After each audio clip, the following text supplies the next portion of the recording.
Amang nasa langit, salamat po sa iyong pagmamahal at biyaya ngayong pagkakataon para sa ugnayan sa pagpapahayag, pakikinig at pag-aaral ng iyong salita. Panginoon aming Diyos, bagamat kami ay nasa ilalim ng kalagayan ng pandemyang COVID-19, maging sa Korea, sa pagdami ng mga kaso at habang pinaplano ng gobyernong mag-social distancing, dalangin namin Ama na bigyan mo kami ng pananampalatayang magtiwala sa iyong kapangyarihan. Nasa iyong kamay ang lahat. Sa kabila ng lahat, salamat sa pagtatanggol mo sa aming katawan at espiritu.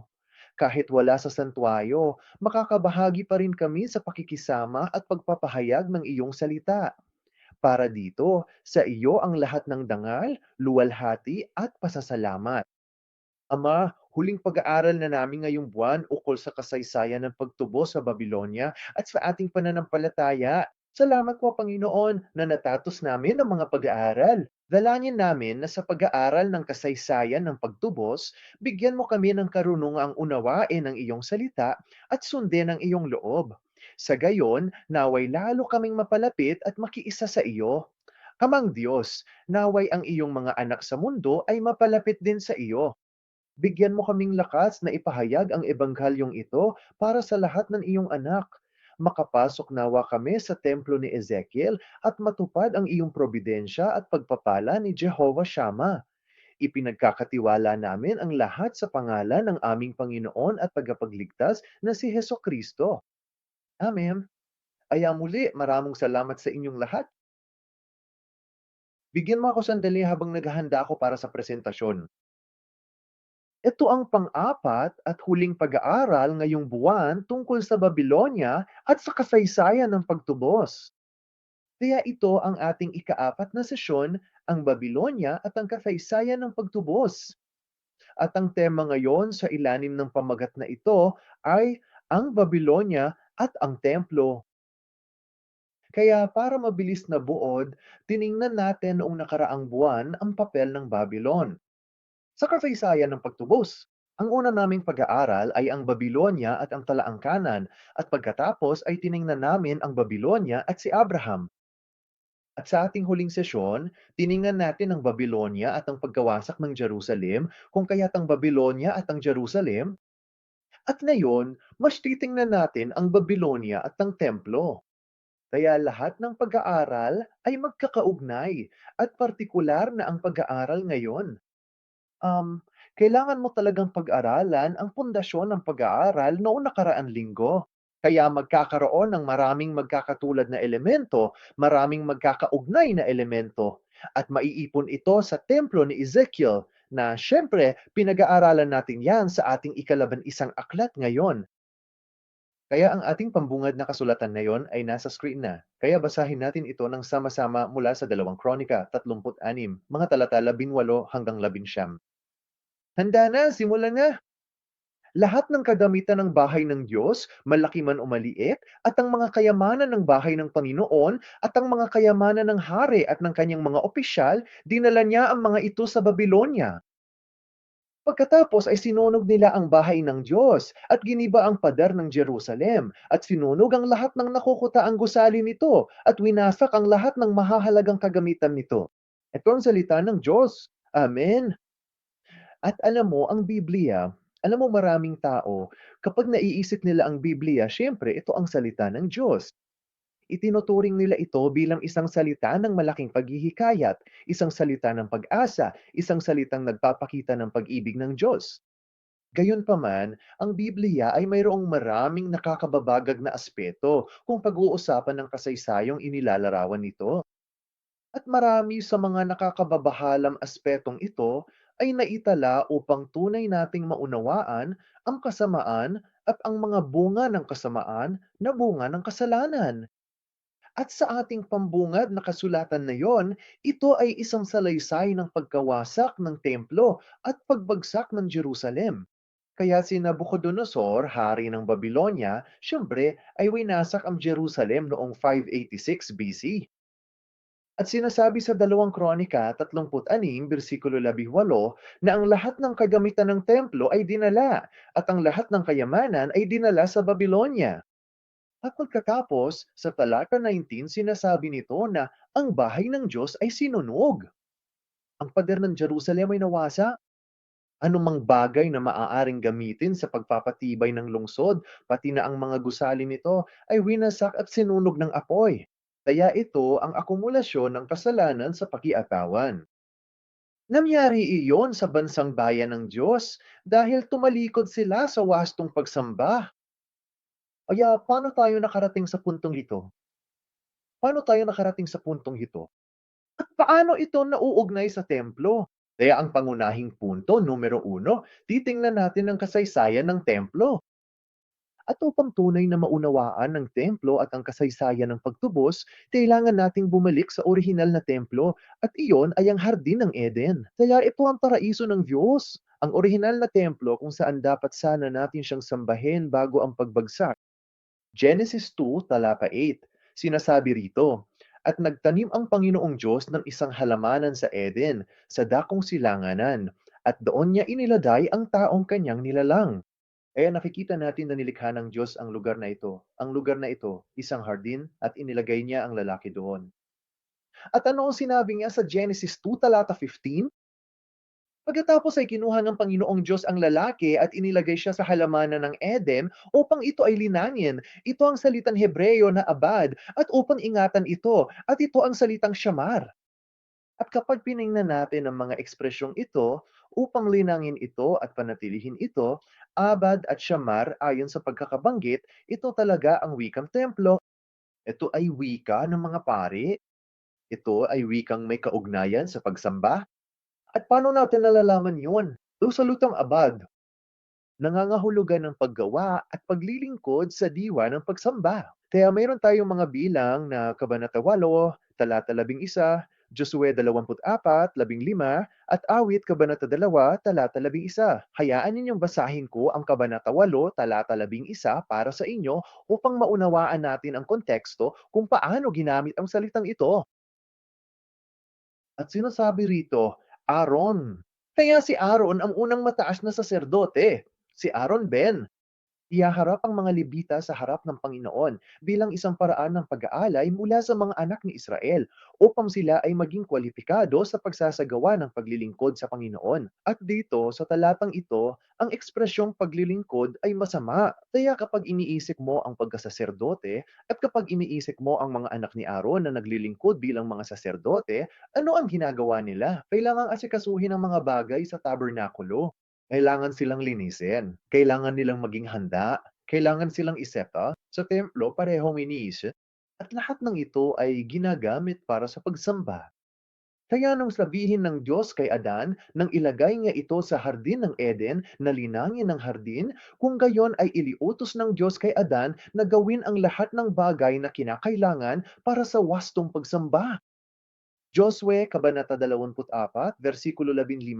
Bago pumasok sa lupain niyang Kanaan, sinasabi ni Josue sa mga tao, para sa akin at sa aking sambahayan, sasambahin namin ang Panginoon.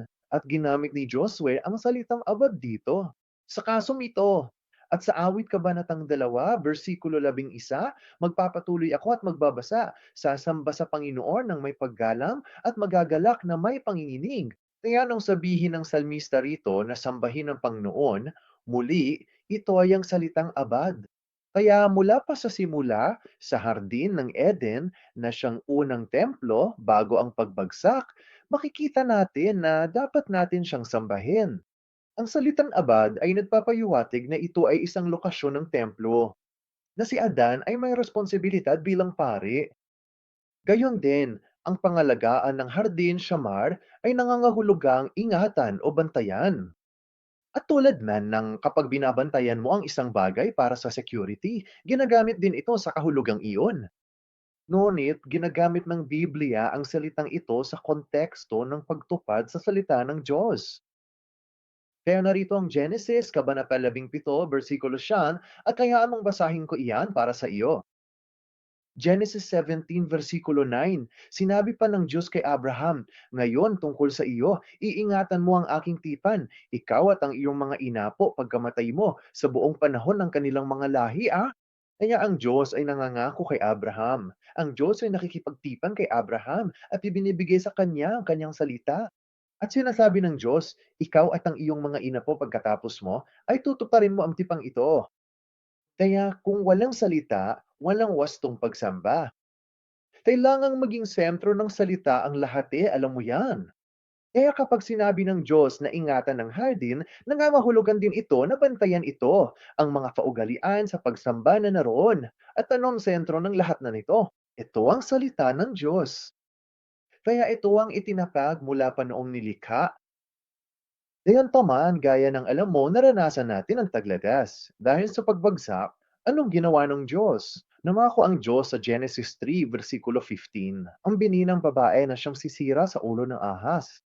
Kaya nangangahulugan ito na ibabalik ng Diyos ang sangkatauhan. Nangangahulugan ito na ang wastong pagsamba ay ibabalik. At sa wakas, ang paraiso, ang tamang lugar ng pagsamba ay ibabalik. Kaya ang templo ay talagang dapat magpakita sa atin ng wastong lugar ng pagsamba, ang wastong paraan, ang wastong mga paraan ng ating pagsamba, ang lugar kung saan tayo dapat pumunta upang makipagkita sa Diyos at makasama siya. At habang tinitingnan natin ang kasaysayan ng pagtubos, makikita natin na unti-unting sinusubukan ng Diyos na ipakita sa atin kung paano itatapag ang kanyang lugar ng pagsamba. Kaya ang Eden ay dating lugar ng pagsamba, ngunit dahil sa kasalanan at pagbagsak ng tao, tayo ay pinalayas mula sa Eden. At ngayon, kailangan nating gawin ang gawain ng pagpapanumbalik. Kaya ang pagpapanumbalik ay hindi nangyayari ng biglaan, ng sabay-sabay. Ngunit upang maipakita ang perpektong kalooban ng Diyos, unti-unting ipinapakita ng Diyos ang kanyang paghahayag. At makikita rin natin ito sa mga lugar ng pagsamba sa buong kasaysayan ng pagtubos. Kaya kung titingnan natin ang pag-unlad na ito pagkatapos ni Adan, sino ang meron tayo? Nandito si Noe. At nasaan ang Diyos kasama ni Noe? Ginawa niya ang karka. Ang arko ay isang bangya. Nagpapadala ang Diyos ng kanyang baha ng paghatol at ang arka ay lumulutang sa ibabaw ng tubig upang maligtas si Noe at ang kanyang pamilya. Kaya sa Genesis, Kabanata 7, Talata 1, mayroon tayo niyan bilang referensya. Pagkatapos ni Noe, pagkalipas ng 10 henerasyon pa, nariyan si Abraham at paanong ipinakita ang halimbawa ng lugar ng pagsamba sa pamamagitan ni Abraham.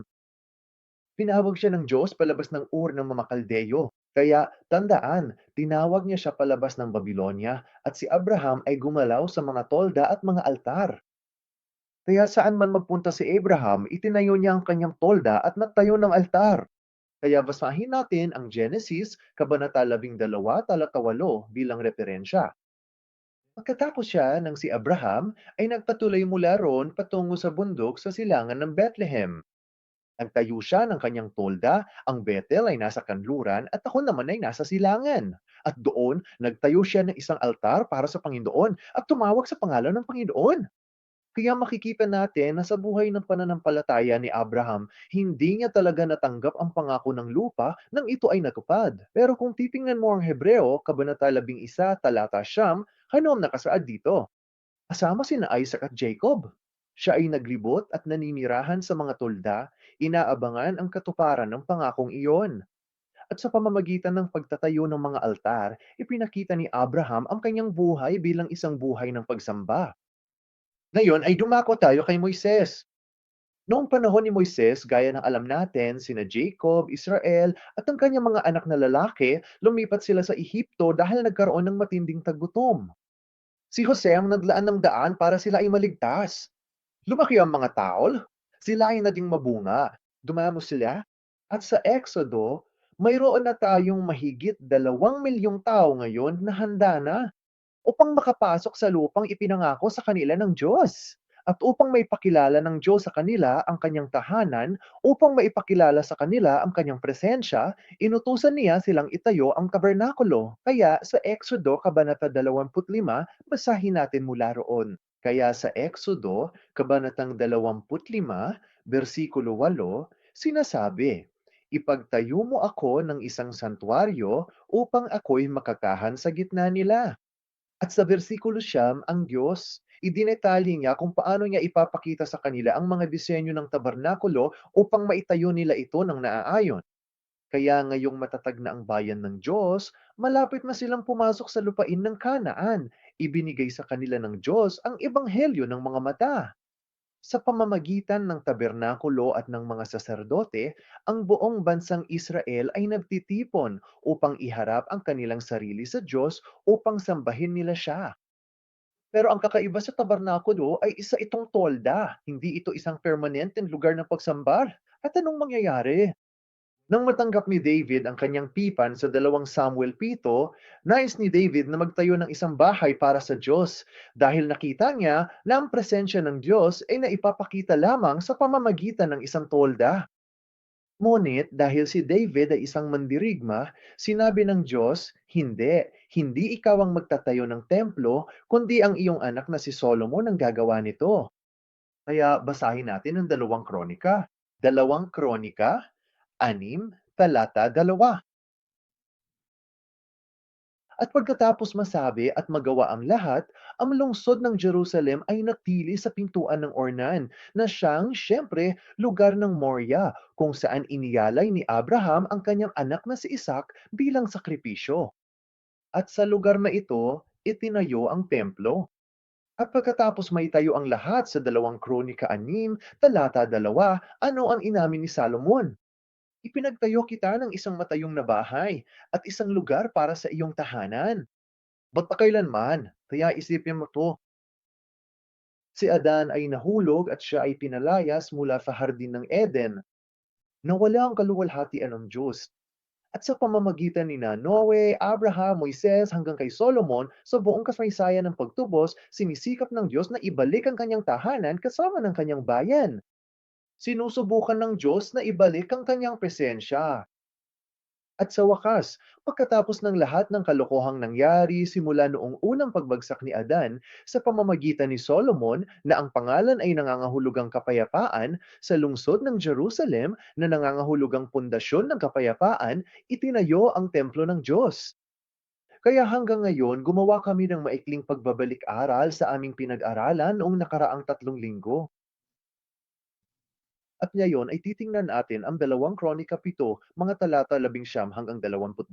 Ngunit kung kayo'y tatalikod at pababayaan ang aking mga palatuntunan at ang aking mga utos na aking inilagay sa harap ninyo, humayo kayo at maglingkod sa ibang mga Diyos at sumamba sa kanila. Kung magkagayoy, bubunutin ko kayo sa aking lupain na ibinigay ko sa inyo. Ang bahay na ito na aking itinalaga para sa aking pangalan ay aking itatapon sa aking paningin at gagawin ko itong kawikaan at kasabihan sa gitna ng lahat ng bayan. Ngayon, ating balikan ang Genesis sa Kabanata 2. Sinasabi na nagtanim ang Diyos ng isang hardin at doon inilagay ng Diyos ang lalaki. At pagkatapos niyang gawing iyon, ano ang sinabi mo? Ikaw ang magbubungkal nito, Abad, at mag-aalaga ng hardin, Shamar. Kaya dapat mong gawin ang mga gawa ng pagsamba at ingatan at protektahan ng salita ng Diyos. Ngayon, pagkatapos maitayo ang templo, anong sinabi ng Diyos? Kung tatalikuran ninyo ang aking mga palatuntunan at ang aking mga utos, sa madaling salita, kung hindi ninyo tutuparin ang aking salita, kung kayo'y yayaon at maglilingkod, ibang mga Diyos at sambahin sila. Kaya kung may ibang nilalang kang sinasamba maliban sa tunay na Diyos, anong sasabihin ng Diyos? Bubunutin kita mula sa lupaing ito. Itatapon ang bahay na ito. Hindi ba't pamilyar yan sa hardin ng Eden? Doon iko'y tinangyang. Dapat sana'y sambahin ni Adan ng Diyos at tuparin ang kanyang salita, ngunit nabigo siyang gawin iyon, kaya't siya ay binunot at itinaboy. Ginagamit ng Diyos ang parehong paglalarawan dito ngayon upang maitatag ang ugnayan sa kanyang bayan sa pamamagitan ng pagsamba. Sundin mo ang aking mga utos. Sambahin mo ko. Pero kung hindi mo gagawin yan, bubunutin kita at palalayasin. At sa natitirang bahagi ng talatang ito, anong sinasabi nito? Magugulat ang mga tao sa pagkawasak na idudulot ng Diyos. Sasabihin nila bakit nila ginawa ito. At saka sasabihin to, sapagkat tinalikuran nila ang Panginoon, ang Diyos ng kanilang mga ninuno. Sumamba sila sa ibang mga Diyos at yon ang dahilan kung bakit dumating sa kanila ang lahat ng paghihirap at paghihirap na ito. Kaya kapag tiningnan mo ang arkeolohiya ng mundo, sa totoo lang, maraming arkeologo ang pumupunta sa lupain ng Israel at pinag-aaralan nila kung nasaan ang templo, pinag-aaralan nila ang lahat ng mga guho na naroon at sinasabi nila, batay sa ating ebidensyang arkeolohiko, walang paraan na ang templo ay magiging kasing ganda at kasing luwalhati ng inilarawan sa Biblia dahil walang anuman dito. At ginagamit nila yon bilang dahilan. Hindi natin nakikitang ebidensya, kaya malamang na pinalaki ng Biblia kung gaano kaganda ang templo.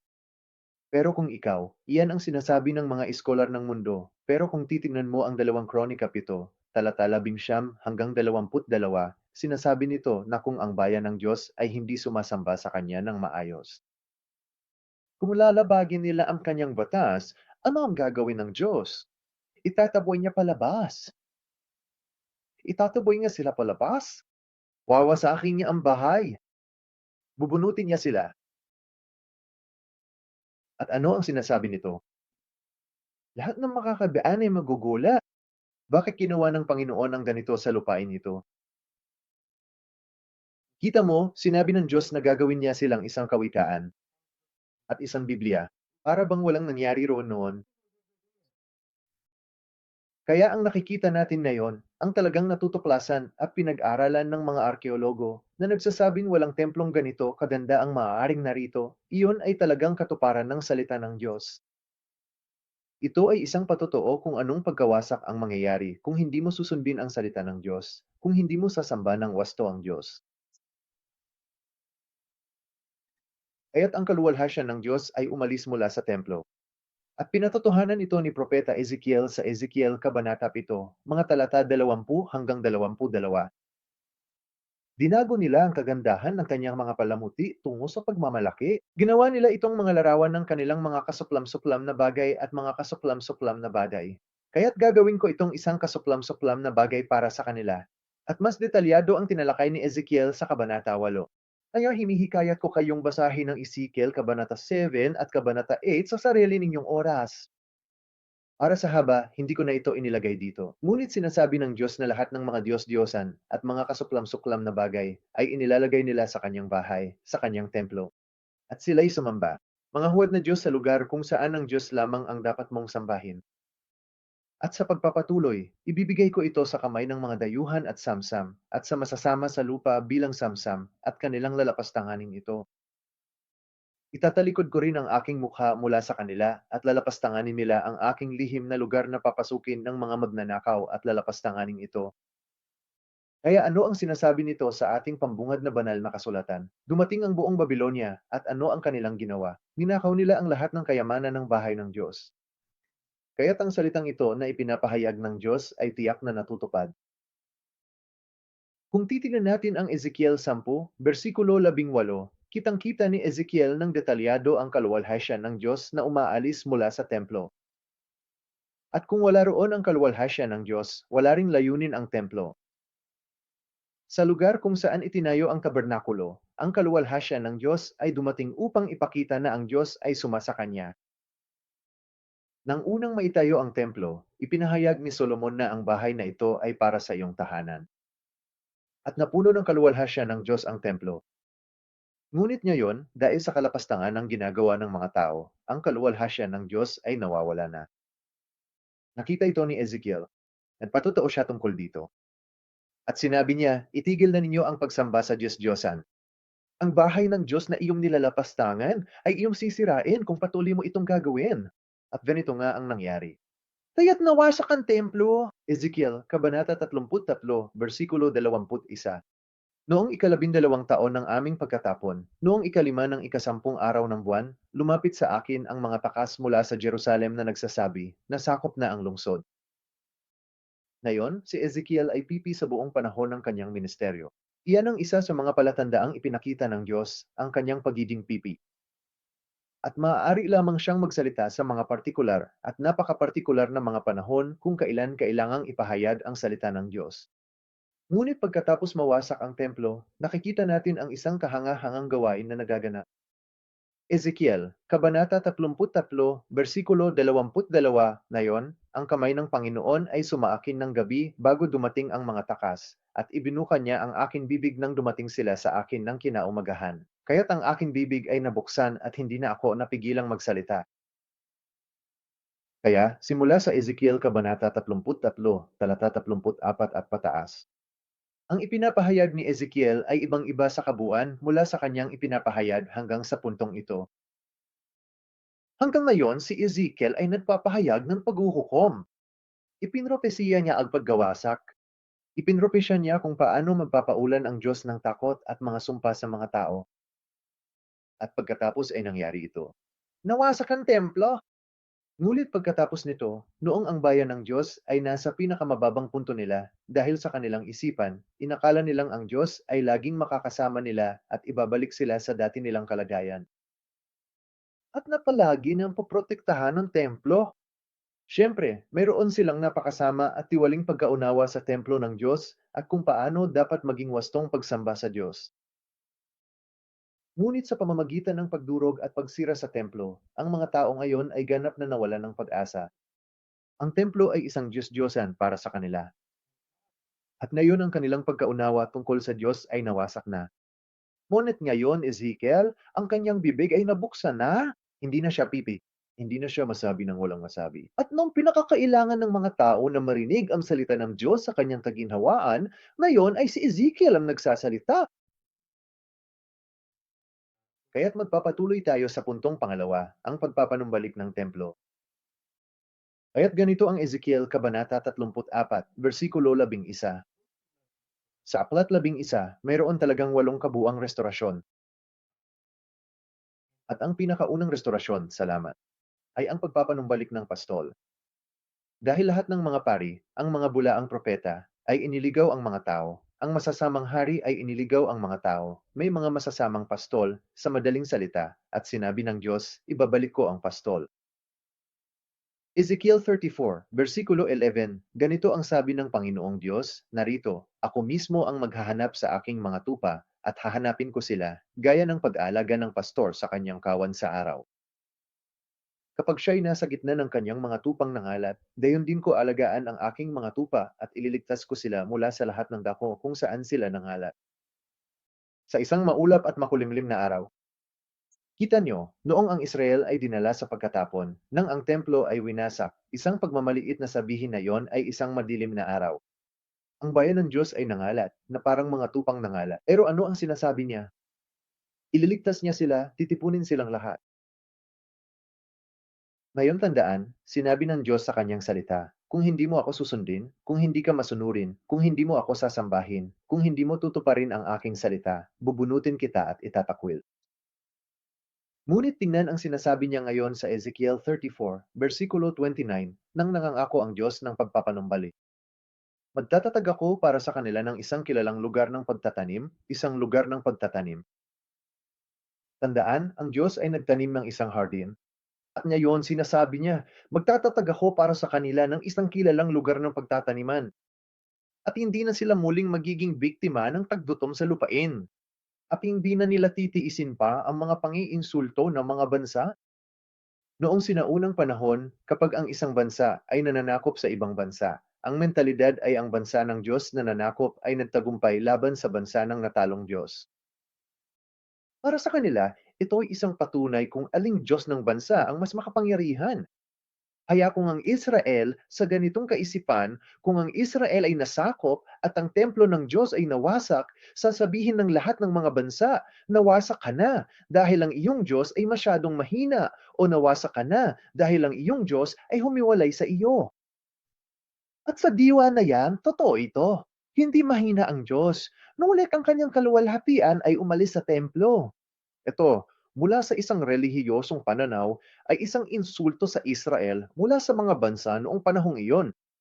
Ngunit sinasabi ng Diyos na ikaw ay itatanim muli at hindi mo na matiis ang mga insulto. At sinasabi nito na hindi sila magiging biktima ng taggutom sa lupain. Kung may taggutom sa lupain, ibig sabihin ay hindi ka maaaring magtanim ng anumang prutas, tama ba? Walang ani. Pero isipin mo ang hardin ng Eden. Ang orihinal na hardin na nawala, na ibabalik sana. Sinasabi ngayon ng Diyos na itatanim niyang muli ang kanyang bayan. Walang magugutom dahil sasagana ang pagkain. Gaya ito ng mga puno sa hardin ng Eden. Asulong, pangako rin ng Diyos ngayon ang walang hanggang tipan ng payapa. Ezekiel 37:24 hanggang 28. Maraming beses na natin itong nabasa pero basahin natin itong muli. Handa na! Si David ang magiging hari nila at iisa ang kanilang pastol. Susunod sila sa aking mga utos at tutupad sa aking mga tuntunin. Maninirahan sila sa lupaing ibinigay ko kay Jacob. Sila, ang kanilang mga anak at mga apo ay mananatili roon magpakailanman. At si David na aking lingkod ay magiging kalilang prinsipe magpakailanman. Makikipagtipan ako sa kanila ng kapayapaan. Ito ay magiging isang walang hanggang tipan sa kanila. At aking ilalagay sila at pararamihin sila. At itatatag ko ang aking santuario sa gitna nila magpakailanman. Ang aking tahanan ay mapapapasa kanila rin. At ako'y magiging kanilang Diyos. At sila'y magiging aking bayan. At malalaman ng mga bansa na ako ang Panginoon na nagpapabanal sa Israel kapag ang aking santuario nasa kanilang kalagitnaan magpakailanman. Amen. Kaya kapag tiningnan natin ang walang hanggang tipan ng kapayapaan, ito ang huling deklarasyon ng tipan na ginawa na siyang bumubuo sa lumang tipan.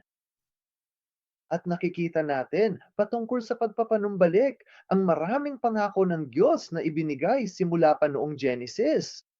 Hanggang ngayon, paulit-ulit pa rin itong binabanggit ng Diyos.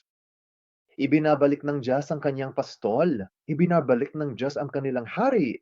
Ibinabalik ng Diyos ang lupain. Ibinabalik ng Diyos ang kanyang tahanan, ang kanyang santuario, ang kanyang presensya sa piling ng kanyang bayan. Muling nanumbalik ang dati nilang relasyon. At lahat ng ito ay isang paglalarawan kay Yesu Kristo na siyang gagawa ng gawaing ito. Si Jesus na naparito bilang Emmanuel, ang Diyos na kasama natin, upang ang salitang ito at ang pangakong ito ng pagpapanumbalik upang ang kasaysayan ng pagtubos ay matupad. Kaya merong pagpapanumbalik sa talangangan. Mateo, Kabanata 1, talata 11 at Mateo, Kabanata 12. Si Josias ang ama ni Jeconias at ng kanyang mga kapatid noong panahon ng pagkatapon sa Babylonia. At pagkatapos ay ang versikulo 12. Nang madala ang mga Israelita sa Babylonia, naging anak ni Jeconias si Sealtiel, at maging anak ni Sealtiel si Zerubbabel. Kaya sa Mateo Kabanata 1, ang talata 11 ay nagtatapos sa ikalawang panahon na mahalagang ang pagbagsak ng Jerusalem at ang pagkawasak ng templo, at Mateo 1 talata 12. Nagsisimula ang ikatlong panahon na itinalaga ng pagbabalik sa Jerusalem at ang muling pagtatayo ng templo. At sa pagtingin sa templong ito, makikita natin kung paano rin hinahati ng Diyos ang kalaangkanan. Kaya ang lahat ng henerasyon mula kay Abraham hanggang kay David ay 14 na henerasyon. Mula kay David hanggang sa pagkatapon sa Babylonia, 14 na henerasyon. At mula sa pagkatapon sa Babylonia hanggang kay Kristo, 14 na henerasyon. Kaya mula sa pagtatatag ng bansa hanggang sa pagtatayo ng templo, at mula sa pagkawasak ng templo hanggang sa muling pagtatayo ng templo, at mula sa muling itinayong templo hanggang kay Hesus Kristo. 14 na henerasyon, 14 na henerasyon, 14 na henerasyon, 42 henerasyon sa kabuuan, 3 panahon. Ganito binubuo ang kasaysayan ng pagtubos, at gaano ito kaganda sa pamamagitan ng pagpapalaya, sa pamamagitan ng organisasyon ng kasaysayan ng pagtubos.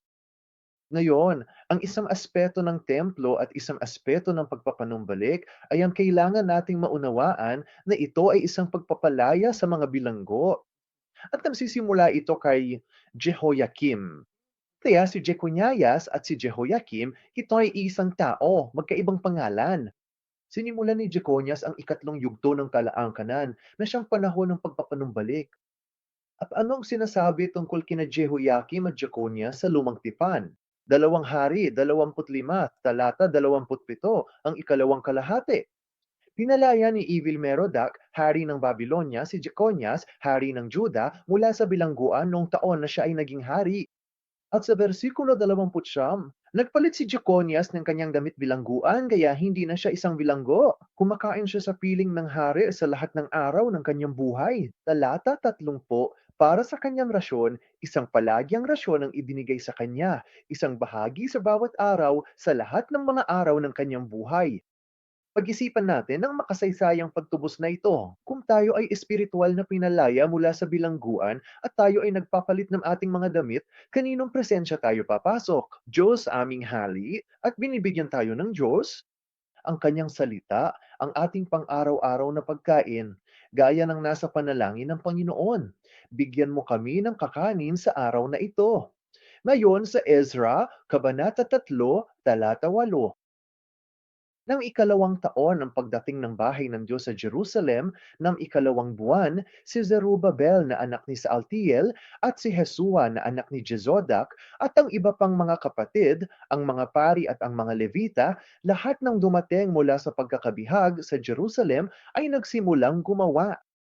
At nagtalaga ng mga Levita mula 20 taong gulang pataas upang mga siwa sa gawain sa bahay ng Panginoon. Ngayon, sa panahong ito, ano ang nakikita natin kay Zerubbabel? Gaya ng alam natin, si Zerubbabel ang ikatlong henerasyon sa ikatlong yugto. Ito ay sina Joaquin, Jeconias, Sealtiel, Zerubbabel, at sinasabing si Zerubbabel, ang anak ni Sealtiel, ay sumama na kasama si Heswa na anak ni Tesoda, ang iba pang mga pare at mga Levita.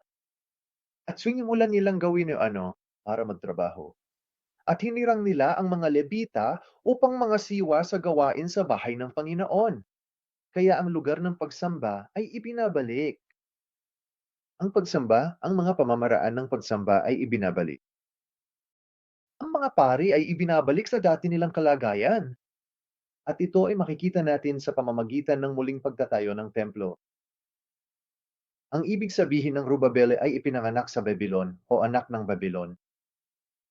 Kaya kahit na ipinanganak ka sa Babylonia, kahit na ipinanganak kang isang bilanggo, ngunit ikaw ngayon ay pinalaya na at ikaw ngayon ay ibinabalik. Ano? Sa pamamagitan ng pagsamba. At ito ay kinakatawan ng templo. At ito ang humahantong sa atin sa konklusyon na si Jesus ang ating kalayaan. Lukas, Kabanata 4, versikulo 18 at 19. Napag-usapan na natin ito noong nakaraang linggo, pero babalikan natin ito. Kaya, muli, ito ang pagpapalaya sa mga bilanggo at ang pagbawi ng paningin sa mga bulad, upang palayain ang mga inaapi, upang ipahayag ang kaaya-ayang taon ng Panginoon. Kaya't sinabi ni Jesus ang salitang ito sa sinagoga. At sa Lukas Kabanata 4, versikulo 21, sinabi ni Jesus, "Ngayon, natupad ang kasulatang ito sa inyong mga pakinig." Ay halaga ng salitang ito. At ito ang kalayaan mula sa espiritual na Babylonia. Kung titingnan natin ang pahayag, Kabanata 18, versikulo 2, at siya ay sumigaw ng malakas na tinig na nagsasabi, "Naguho, naguho ang dakilang Babylonia." Siya ay naging tahanan ng mga demonyo at bilangguan ng bawat karumaldumal na espiritu at bilangguan ng bawat karumaldumal at masasakit na salita. Kaya sinasabi rito sa Apokalipsis Kabanata 18, ang Babylonia ay isang bilangguan. Ito ang ating spiritual na bilangguan, kung saan tayo dapat palayain sa mga huling araw na ito. Sa Pahayag 18, mga bersikulo 4 at 5, narinig ko ang isa pang tinig mula sa langit na nagsasabi, "Magsilabas kayo sa kanya, bayan ko, upang huwag kayong madamay sa kanyang mga kasalanan, at huwag kayong magtamo ng kanyang mga salot. Sapagkat ang kanyang mga kasalanan ay umabot hanggang sa langit, at naalala ng Diyos ang kanyang mga kasamaan." Kaya balikan ng kasulatang binasa ni Jesus. Isinugo ako ng Diyos upang ipahayag ang kalayaan sa mga bihag, upang palayain sila. Yung mga inaapi, sa pamamagitan ng bilangguan ng kasalanan, iyan ang espiritual na Babylonia. Sa Apokalipsis Kabanata 18, nakikita nito na tayo ay tinatawag palabas. Hindi na tayo mga bilanggo. Ang tinig na ito ay tumatawag sa atin mula sa langit. At gaano ito kahalaga? Kaya ang ating konklusyon, kung gayon, ay si Jesus ang ating templo. Matapos kang tawagin palabas ng espiritual na Babylonia sa Apokalipsis, Kabanata 18, ano ang mangyayari pagkatapos? At narinig ko ang isang malakas na tinig mula sa trono na nagsasabi, "Narito, ang tabernakulo ng Diyos ay nasa gitna ng mga tao. Siya'y mananahan sa piling nila. Sila'y magiging kanyang bayan at ang Diyos mismo ay sasamahan nila." Pahayag, Kabanata 21, talata 3. Mga bersikulo 10 hanggang sa unang kalahati ng bersikulo 11. At dinala niya ako sa espiritu sa isang malaki at mataas na bundok, at ipinakita sa akin ang banal na lungsod ng Jerusalem na nananaog mula sa langit mula sa Diyos, na may kaluwalhasyan ng Diyos. Kaya ito ang banal na lungsod. Ito ang nakikita ni Apostol Juan na propesyang ito, o ang pangitaing ito ng kung ano ang mangyayari sa huli. Kinuha siya ng Diyos sa Espiritu, kung paanong si Ezekiel ay dinala sa Espiritu upang makita ang templo sa isang mataas na bundok. Dinala si Juan sa Espiritu sa isang mataas na bundok at nakita niya ang banal na lungsod. At ano ang mayroon nito? Ang kaluwalhatian ng Diyos. Kaya't ang kaluwalhatian ng Diyos ay naibalik na ngayon. At ano ang sinasabi sa pahayag, Kabanata 21, mga bersikulo 22? Wala akong nakitang templo doon. Bakit? Sapagkat ang Panginoong Diyos ang makapangyarihan sa lahat at ang kordero ang templo nito. Kaya ang tunay na templo na magpapanumbalik sa ating lahat kung saan maaari nating wastong sambahin ng Diyos ay walang iba kundi si Jesus mismo. Si Jesus, siyempre, namatay, inilibing at nabuhay muli. Kaya't ang templo ng kanyang katawan ay nawasak, ngunit gayon din, naibalik. Juan, Kabanata 2, bersikulo 11. Sumagot si Jesus sa kanila, "Gibain niyo ang templong ito, at sa loob ng 3 araw ay aking itatayo." Talata 21 at 22, ngunit ang tinutukoy niya ay ang templo ng kanyang katawan. Kaya't nang siya'y mabuhay na mag-uli mula sa mga patay, naalala ng kanyang mga alagad na sinabi niya ito, at sila'y naniwala sa kasulatan at sa salitang sinabi ni Jesus. Kaya si Jesus ang ating tunay na templo. Sa pamamagitan ng kamatayan at muling pagkabuhay ni Jesus, tayo, na mga patay na sa kasalanan, ay ginawang mabuhay kay Hesukristo. At ipinapakita nito sa atin na si Jesus, ang Kristo, ang katuparan ni Jehovah Shammah. Ezekiel, Kabanata 48, bersikulo 35, ang huling dalawang salita ng bersikulo, Jehovah Shammah, ang Panginoon ay naroon. Siyempre, ang ibig sabihin ng Shammah ay naroon ang Panginoon, kaya nandito ka, nariyan ng Diyos. Kailangan mong pumunta roon. Yan ang ibig sabihin ni Shema. Kaya ang ibig sabihin ng Jehovah Shema ay kailangan nating lumapit sa Panginoon. At sa mga huling araw na ito, natutupad iyan sa pamamagitan ng pagbabagong anyo. 1 Tesalonika 4, mga talata 16 at 17. Sapagkat ang Panginoon mismo ang bababa mula sa langit, kasabay ng isang sigaw, kasabay ng tinig ng arkanghel, at kasabay ng tunog ng trompeta ng Diyos. At ang mga patay kay Kristo ay unang mabubuhay na mag-uli. Kung magkagayon, tayong mga buhay na natitira ay agawin kasama nila sa mga ulap upang salubungin ang Panginoon sa himpapawid. At sa gayon ay makakasama natin ang Panginoon magpakailanman. Kaya ano ang ibig sabihin nito? Kapag tayong mga buhay pa ay inagaw pataas at sama-samang umahon, tayo ay umahon upang makasama nila sa Panginoon. Kaya nandito tayo sa mundong ito. Ngunit pupunta tayo patungo sa kinaroroonan ng Panginoon. Ano yon? Ibig sabihin si Jehovah Shammah. Kaya't lagi tayong makakasama ng Panginoon. Ano ito? Ito si Emmanuel. Kaya, sa konklusyon ng Aklat 11, si Jehovah Shammah ang katuparan ng mga pangako ng Diyos. Kung paanong ang Emmanuel, ang Diyos na sumasa atin, ay isang katuparan ng ipinangako ng Diyos na tayo ay muling mananahan kasama ng Diyos. Kaya sa pamamagitan ng pagbabagong anyo, mapupunta tayo sa kinaroroonan ng Panginoon. Naroon si Jehovah Shammah. Kaya nga, magpakaaliwan kayo sa isa't isa sa pamamagitan ng mga ito. Kaya mga kapatid, lahat ng nananabik na makasama ang Diyos, lahat ng nagmamahal sa salita ng Diyos, lahat ng naghahanap sa katuparan ng pagbabagong anyo, sino ang naghahanap sa katuparan ni Jehovah Shammah, sino ang naghahanap na makapasok sa templo ni Ezekiel, sino ang naghahanap na makapasok sa huling templong iyon. Sa mga huling araw na ito, sino ang tunay na makakakita sa ipinanumbalik na kaluwalhasyan ng Diyos? Naway tayo, at ito ang aking pag-asa at panalangin, ay matupad ang Jehovah Shammah sa pamamagitan ng pananampalataya, sa pamamagitan ng pag-aaral ng salitang ito ng kasaysayan ng pagtubos, sa pamamagitan ng pagpapahayag ng ebanghelyo ng pagtubos na taglay natin kay Heso Kristo. Ang aking pag-asa at panalangin ay naway lahat tayo ay makatingin sa langit, tuminala sa espiritual na templo, ang tunay na templo na si Heso Kristo. Naway manahan tayo sa templong iyon. Naway ang salita na si Jesus mismo ay manahan sa atin. Naway lagi tayong makasama ng Panginoon at maaliw tayo ayon sa salitang ito. Amen. Kaya dito nagtatapos ang ating pag-aaral ngayong buwan tungkol sa Babylonia. Nakita natin kung paano tinatrato ang Babylonia sa kasaysayan ng pagtubos.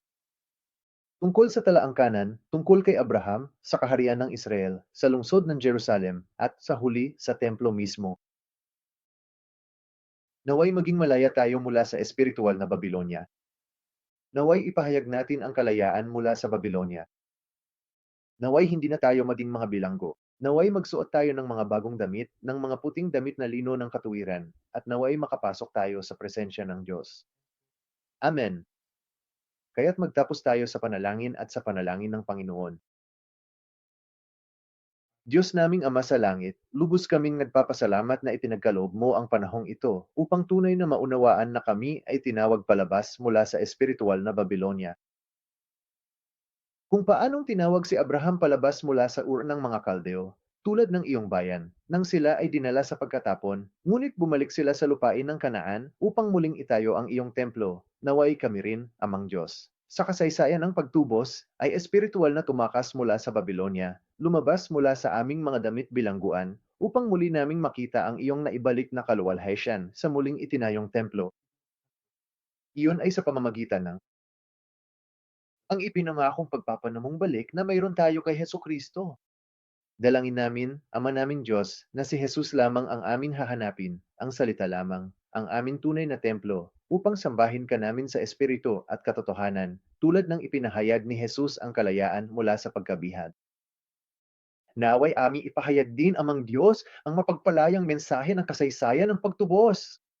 Naway hindi na kami, Amang Diyos, bumalik sa Babylonia, kundi tumingin na lamang kami sa naibalik na templo. At sa pamamagitan nito, Ama namin Diyos, naway maisa katuparan ang iyong kaluwalhatian. Naway panghawakan natin ang pangako ni Jehovah Shabbat.